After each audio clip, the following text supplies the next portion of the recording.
army on the battlefield wouldn't be very effective if it were not organized or well-trained and didn't have leaders that had a strategy and understood the objectives.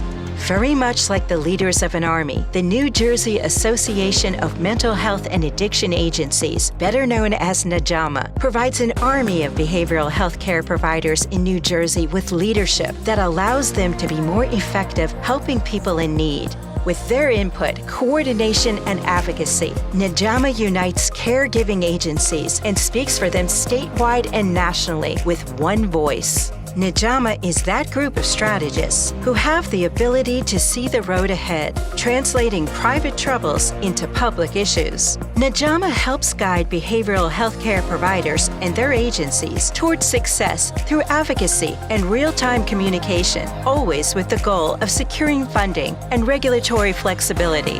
As with all endeavors, you cannot get everything you want, but if you are organized and work together, you can get a lot. NJAMHAA has been the on-the-ground group that has, through advocacy, protected and promoted the needs of behavioral health care providers and their clients for 70 years.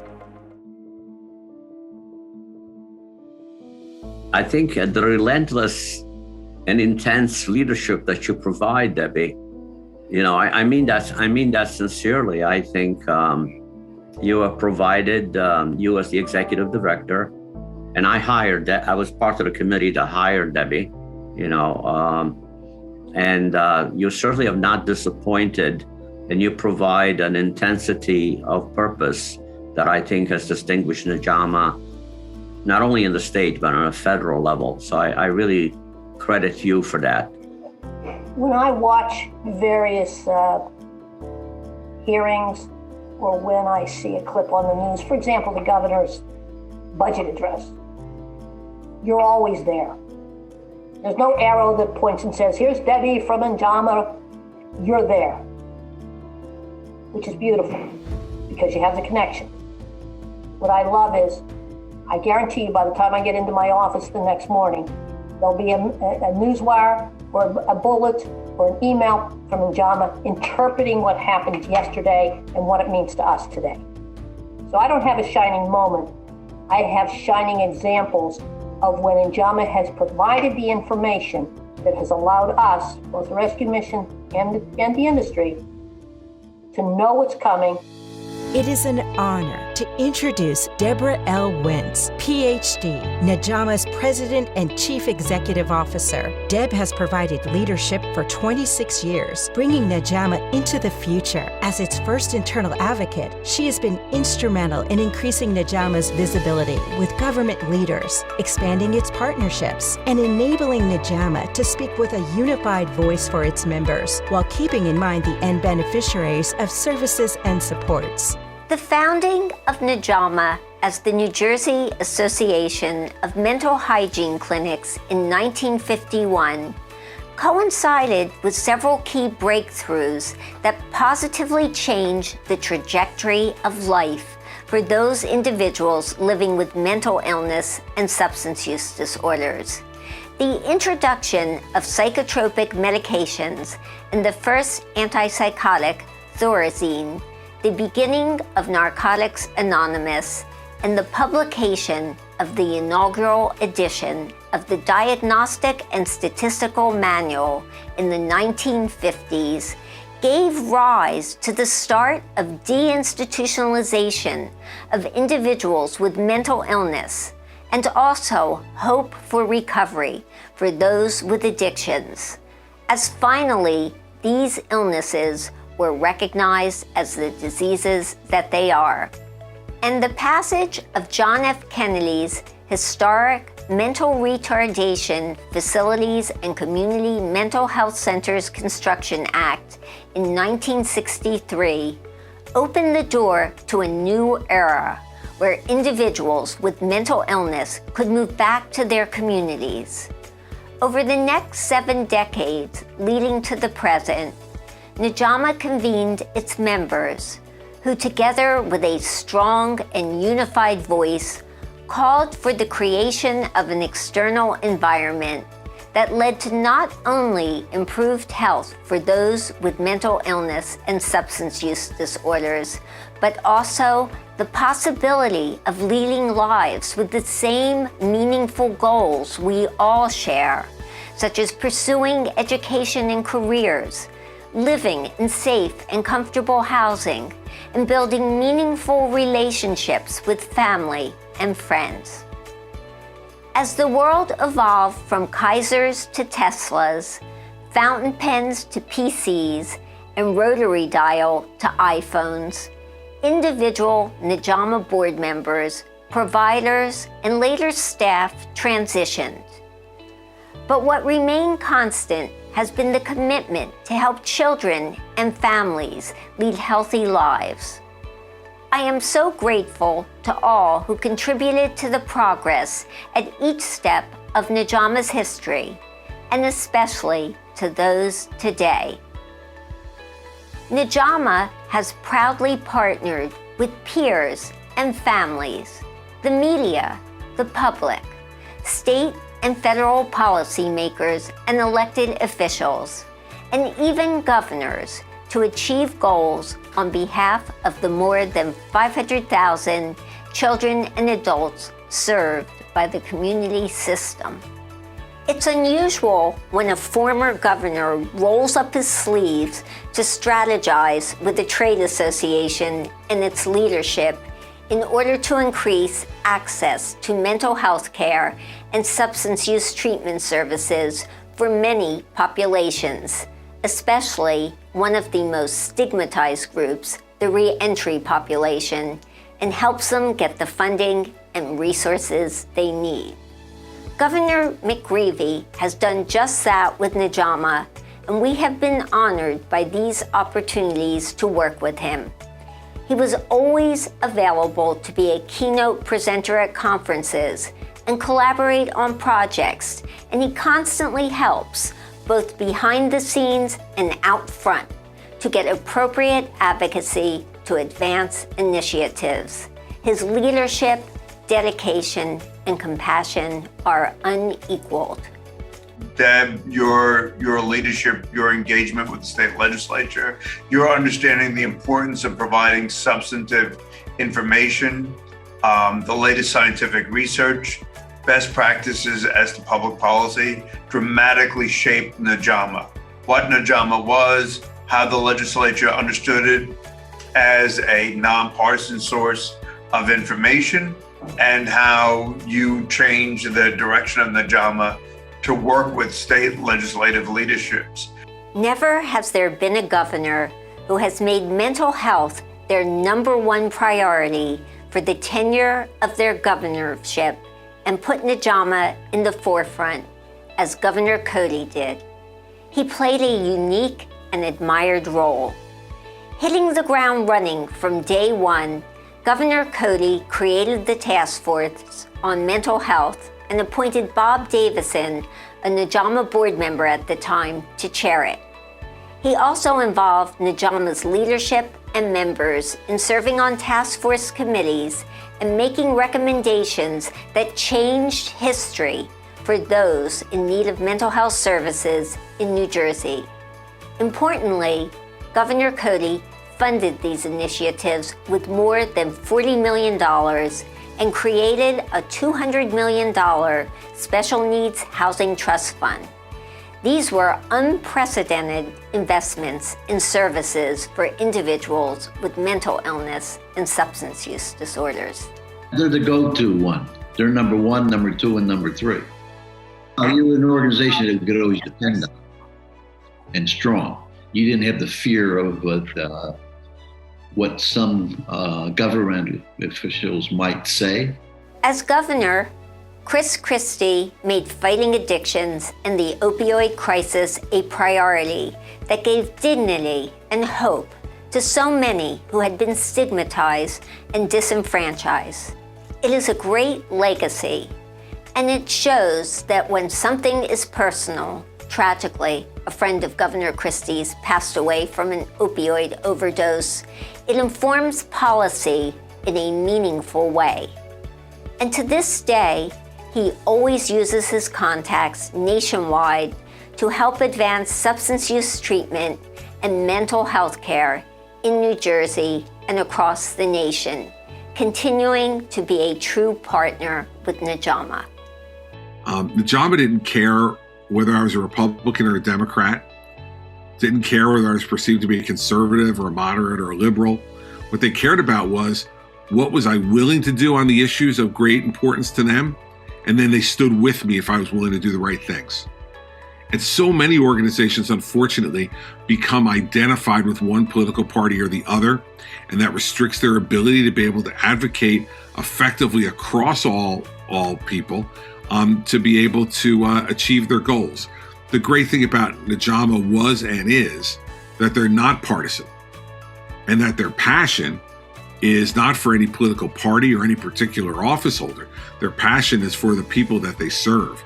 NJAMHAA has grown since it was established in 1951 as the New Jersey Association of Mental Hygiene Clinics, representing 70 member organizations. NJAMHAA now represents more than 150 organizations throughout the state of New Jersey, including an additional 52 business partners in the technology, integrated healthcare, and life sciences and innovation councils.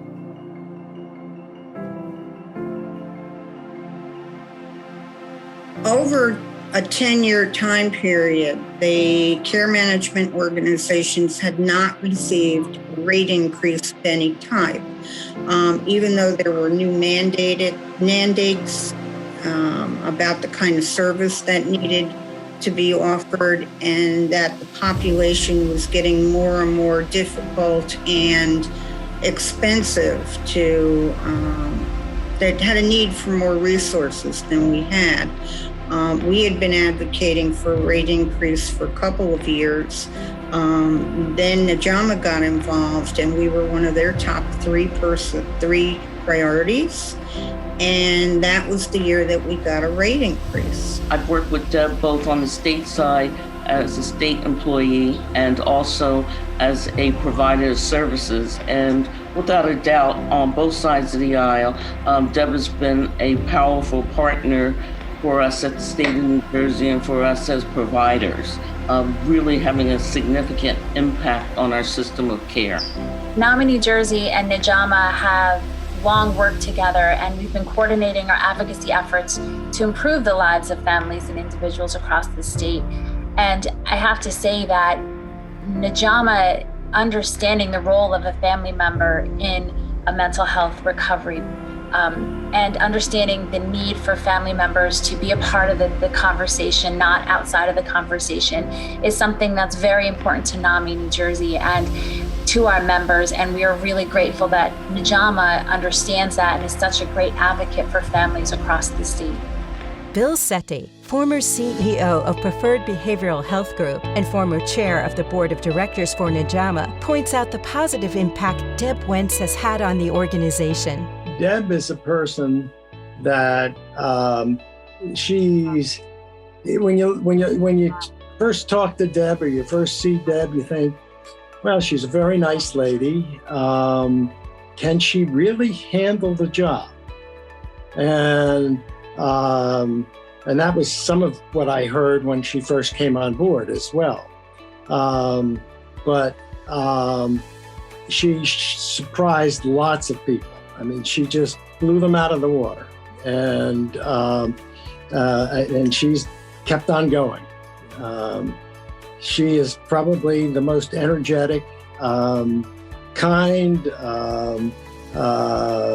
bright. I can just keep giving you adjectives, but at the end of the day, she has, as I said, she's done a grand job. Susan Lowry, MBA, Associate Executive Director of Catholic Charities Diocese of Trenton and NJAMHAA's current board chair, recalls first learning about NJAMHAA in 2000. The Division of Mental Health and Addiction Services implemented a process for agency licensing inspection. NJAMHAA was right at the table with the state on what was happening and what the impact to providers would be, and was instrumental in ensuring that providers were represented in the licensing process, were informed about the changes that would be coming, and then the impact in terms of resource and infrastructure to the providers, and really advocating for the need for infrastructure to support the providers as they went through that change in the system. Among other services provided to member organizations, NJAMHAA has become the official trade association for addiction treatment providers, as well as mental health care providers.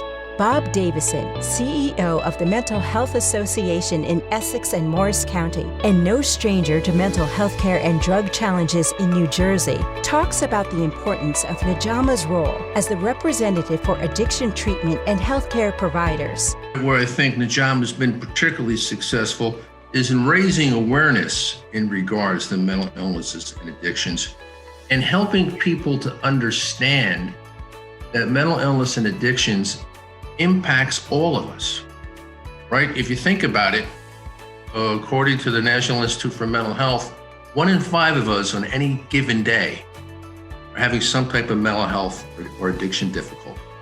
1 in 5, that's every family, right? 1 in 25 of us, according to SAMHSA, have a severe and persistent mental illness, something like schizophrenia, bipolar disorder, major depression with psychotic features. 1 in 25, that's every extended family. So every family and every community has been impacted by mental illness and addictions. And I think NJAMHAA has done a wonderful job, certainly since I've been involved and before that, in raising awareness in regards to that. Agencies that are directly and indirectly supported by NJAMHAA, such as the New Jersey Reentry Corporation, provide critical help to many New Jerseyans. RASHIDA Smith is one example of a life saved and a person who is gainfully employed and who is now taking care of her young daughter. Like I said, I don't know where I would be if it wasn't for them, if it wasn't for them hearing me, feeling me, understanding what I was going through, and really, really wanted to help. I'm grateful for them. I will forever be grateful for them. And because of that, to this day, whenever they call on me to be a face for their company or to speak, I show up. And that's my way of saying thank you. And that's my way of giving back. And that's my way of helping in the fight to make sure that others behind me receive these same kind of services, and that hopefully, you know, through my story and my struggles and my success, you know, people will continue to fund these programs so that they can provide these services for individuals like me.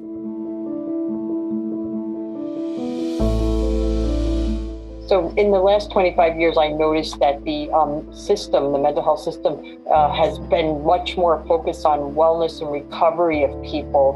And I think that this is a large part to NJAMHAA's efforts to educate and advocate and really provide providers, behavioral health providers, with the education and the tools, as well as even more recently focusing on advocacy efforts to try to create more newer, innovative programs that are really helping people with a recovery and wellness lens. And most really important, and I think has been exciting, is to be more focused on the inclusion of people in recovery and peer provider roles, as well as just keeping people in recovery, the people that we're serving, in mind. In essence, what NJAMHAA is doing is allowing agencies to come together and to carve out time to commit to a common vision.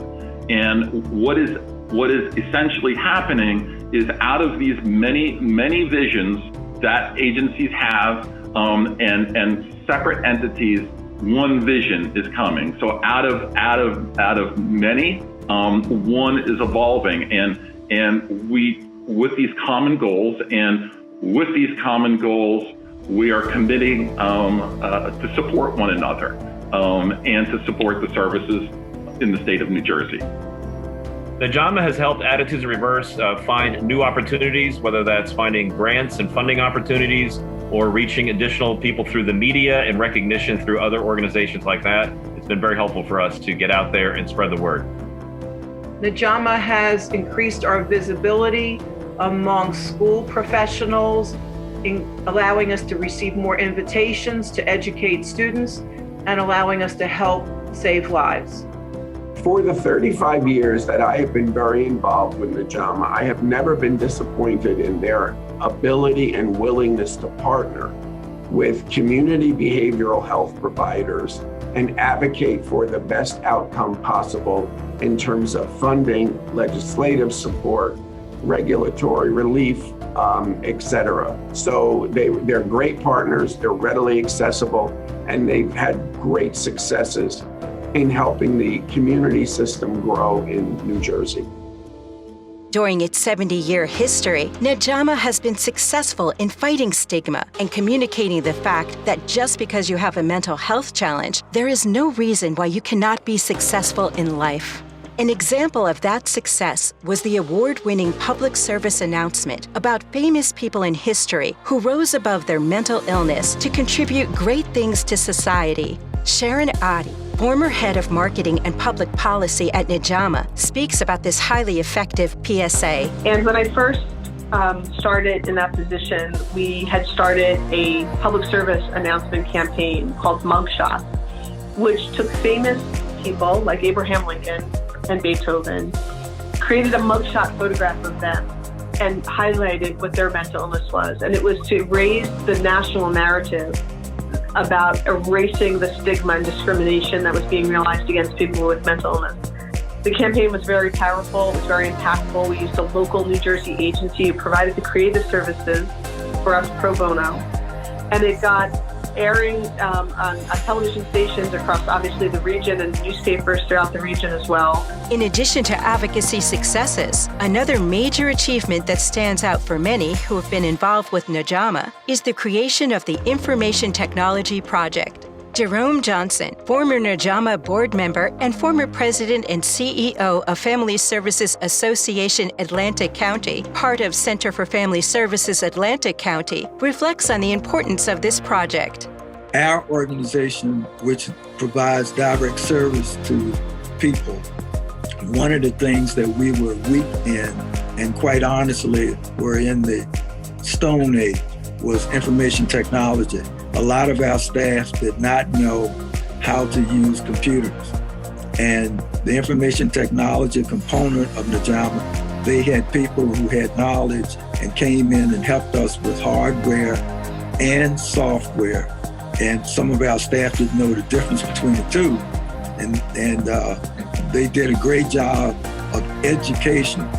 It took time, it took a lot of time, it took a lot of hard work, but we could not have done it without NJAMHAA and their support. One of the amazing things about NJAMHAA is that the organization has evolved over the years, from a reactive group responding to a crisis to a focus group that is proactive. John Monahan, founder of Greater Trenton Behavioral Health Care, now part of Oaks Integrated Care, and past president of NJAMHAA, speaks about this very positive transition over the years. And things are less effective from a provider perspective when we're in that reactive mode than when we're in the proactive mode. Another example of proactive activity on our part was the Governor's Task Force on Mental Health, when NJAMHAA was one of the major participants. And we had NJAMHAA members on every committee. And they did an excellent job of identifying how the mental health system needed to be reformed from a provider perspective. Through the years, NJAMHAA has been an important partner for governors, both Democratic and Republican, in the state of New Jersey. It is with this depth of experience around drug addiction and mental health care that NJAMHAA is able to dialogue and advocate for increased funding for the needs of the many agencies it represents. Don Parker, president of Hackensack Meridian Carrier Clinic and Hackensack Meridian Behavioral Healthcare Transformation Services Integrative Medicine and past NJAMHAA board chair, has been part of this important interaction with government. I think the most successful one that I've been involved in of late has been getting rid of IMD, Institutes for Mental Disease, where hospitals don't qualify under IMD to take Medicaid patients and serve them in private hospitals, which leaves them the only choice of going to a state hospital. We were able to, with Governor Christie, to work on a change. Not only did we get a change, but Governor Christie launched a campaign across the entire United States based on what he did here in New Jersey to get rid of IMD. So we helped countless thousands of people get the right kind of care in the right hospital for them, and with reimbursement behind it. So it's had micro impact and it's had macro impact, all emanating from NJAMHAA. One thing is certain. For the next 70 years, NJAMHAA will be there to advocate and fight for the recognition and funding that its members deserve for their profound dedication to helping people through hard times and good times, delivering the highest quality mental health care that the citizens of the great state of New Jersey deserve. I want to talk to everybody out there who's listening to this video today. As the 55th governor of New Jersey and someone who cares deeply about the issues of mental health and addiction, I want you all to remember that the work that NJAMHAA does each and every day, year after year, decade after decade, has saved lives and continues to save lives every day.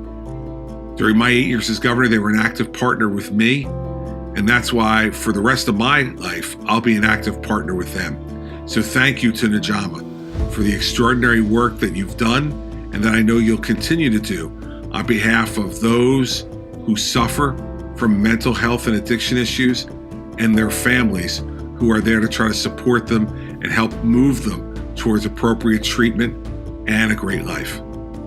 NJAMHAA has always had my back on any issue on mental health, whether the go-to agency in the state of New Jersey with that question, even before you go to me.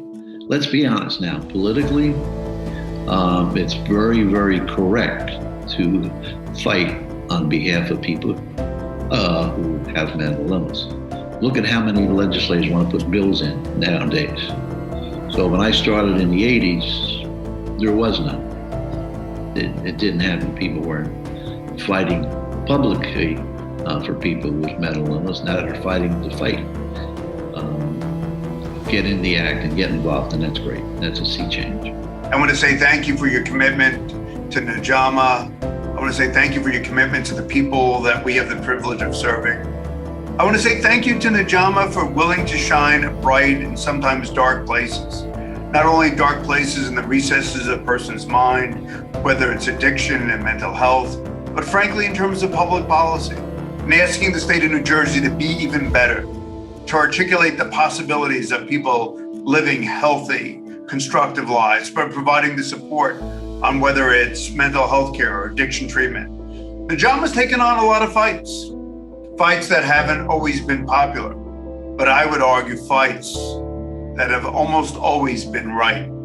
I want to say thank you in a special way to the board, to all those persons who have served on the board for these many past years, for the incredible Debbie Wentz, for her staff, for her commitment, for her passion, for all of the members of NJAMHAA, and for all of the unseen individuals whose lives have been touched by you, people who provide daily services.